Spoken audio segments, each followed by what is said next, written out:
Hello மக்களே! இந்த வீடியோவ உங்ககிட்ட ஷேர் பண்றதுக்கு எனக்கே ரொம்ப கஷ்டமா தான் இருக்கு. இதுக்கப்புறமும் இதுபோல ஒரு உயிரிழப்பு ஏற்படக்கூடாதுன்னு தான் இந்த வீடியோவ உங்ககிட்ட ஷேர் பண்றேன். கேட்குற உங்களுக்கு கண்டிப்பா கஷ்டமா தான் இருக்கும். அதுவும் தாய்மார்களுக்கு ரொம்பவே கஷ்டமா தான் இருக்கும்.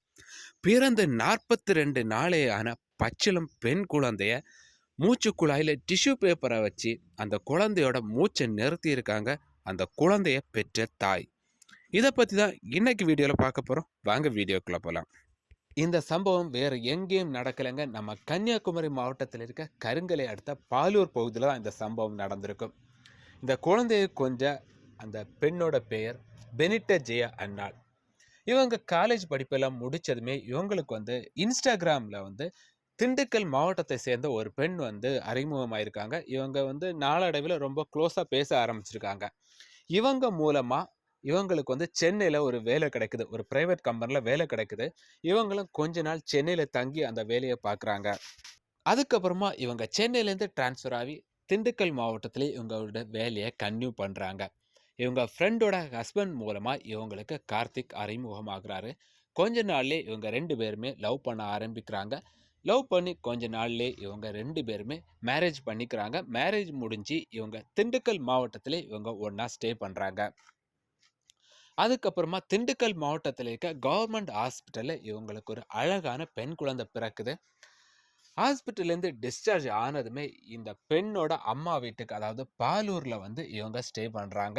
இவங்க ஹஸ்பண்டும் இங்க பாலூர்ல ஸ்டே பண்றாரு. சம்பவம் நடக்கிறதுக்கு 2 நாளுக்கு முன்னால கார்த்திக் தன்னோட அம்மாவை பார்த்துட்டு வரேன்னு திண்டுக்கலுக்கு போறாங்க. திண்டுக்கல்லேருந்து ரிட்டர்ன் வந்ததுமே வீட்டுக்கு தன்னுடைய குழந்தைய எடுத்து கொஞ்சுறதுக்காக தொட்டிலேருந்து குழந்தைய எடுக்கிறாங்க. குழந்தைய எடுக்கும்போது குழந்தையோட நெத்தியில காயம் இருக்கும். அது மட்டும் இல்ல, குழந்தை அசைவில்லாம இருக்கும். இத பார்த்ததுமே தன்னோட ஒய்ஃப கூப்பிட்டு கேட்குறாரு, "குழந்தை ஏன் அசைவில்லாம இருக்கு? எதுக்கு நெத்தியில காயம் இருக்கு? என்னாச்சு குழந்தைக்குன்னு?" கேட்குறாங்க. அதுக்கு அவங்க எந்த ஒரு டென்ஷனும் இல்லாம ரிலாக்ஸா பதில் சொல்றாங்க. குழந்தைக்கு பால் கொடுத்துக்கிட்டே இருக்கும்போது குழந்தை காலால ஊந்துனதால குழந்தை கீழே விழுந்து குழந்தைக்கு நெத்தியில அடிபட்டுச்சு.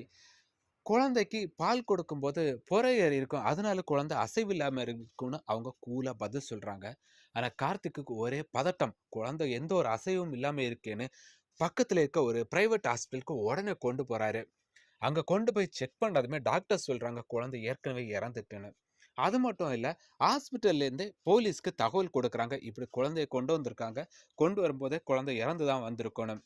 உடனே அ போலீஸ் அந்த குழந்தைய போஸ்ட் மார்க்கத்துக்காக ஆசாரிப்பள்ளம் ஜிஹெச்சுக்கு அனுப்பி வைக்கிறாங்க. ஃபர்ஸ்ட்டு போலீஸ் இத ஒரு தற்கொலைன்னு சொல்லி ஒரு கேஸ ஃபைல் பண்றாங்க. போஸ்ட் மார்க்கம் முடிச்சதுமே அங்கேருந்து ஒரு தகவல் போலீஸுக்கு வருது. அந்த தகவல் தாங்க ஒரு அதிர்ச்சியான தகவல். குழந்தையோட மூச்சு குழாயில டிஷ்யூ பேப்பர் இருக்குன்னு சொல்லி ஒரு தகவல் வருது. உடனே போலீஸ் பெனிட்டாவ ஒரு சந்தேகத்தின் பேர்ல கஸ்டடியில எடுக்குறாங்க. என்கொயரிய ஸ்டார்ட் பண்றாங்க. அப்ப வருதுங்க தகவல் எல்லாம். ரொம்பவே ஒரு அதிர்ச்சியான தகவல். எல்லாருடைய இதய துடிப்பையும் பல மடங்கு அதிகரிக்கிற மாரி ஒரு தகவல் வருது. குழந்தை பிறக்கிறதுக்கு முன்னால கார்த்திக் என்கிட்ட ரொம்ப பாசமா இருந்தாரு. என் கூட ரொம்ப நேரம் டைம் ஸ்பெண்ட் பண்ணாரு. குழந்தை பிறந்த அப்புறமா கார்த்திக் என்கிட்ட ரொம்ப டைம் ஸ்பெண்ட் பண்றதில்ல. பாசமாவும் இருக்கிறதில்ல. மொத்த பாசமே குழந்தை மேல காட்ட ஆரம்பிச்சுட்டாரு. அது மட்டும் இல்ல, என்னோட மாமியார் ராசி இல்லாதவ. பெண் குழந்தையை பெற்றதால என்ன ராசி இல்லாதவன்னு சொல்ல ஆரம்பிச்சுட்டாங்க. எல்லாமே எனக்கு ரொம்ப டென்ஷன் ஆயிடுச்சு. எல்லாத்துக்கும் காரணம் இந்த குழந்தை தான். அதனால இந்த குழந்தைய கொன்னுடலான்னு நான் முடிவு பண்ணேன். முதல்ல இந்த குழந்தைய சோறுல எடுத்து இந்த குழந்தையோட தலையை இடிச்சேன். ஆனா அதுல இந்த குழந்தை சாகல. அதுக்கப்புறமா இந்த குழந்தையோட மூச்சு குழாயில டிஷ்யூ பேப்பரை எடுத்து வச்சுக்கிட்டேன். அதுல குழந்தை இறந்துச்சு.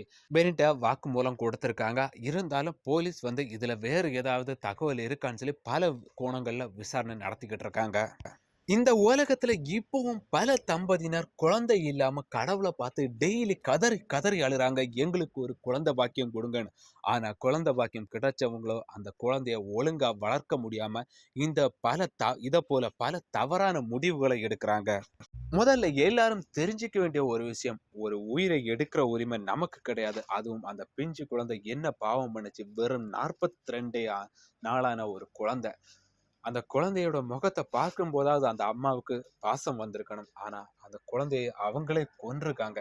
உண்மையிலே இது ரொம்ப ஒரு கொடூரமான செயல். அந்த அம்மாவுக்கு கண்டிப்பா தண்டனை வேணும். இதுல வேற ஏதாவது காரணம் இருக்கான்னு போலீஸார் தீவிரமா விசாரணை பண்ணிக்கிட்டு இருக்காங்க. இதுபோல ஒரு சம்பவம் இனி நம்ம கன்னியாகுமரி மாவட்டத்துல இல்ல, இந்த உலகத்திலேயே எங்கேயுமே நடக்கக்கூடாதுன்னு நான் பிரேயர் பண்ணிக்கிறேன். நீங்களும் பிரேயர் பண்ணிக்கோங்க. நன்றி.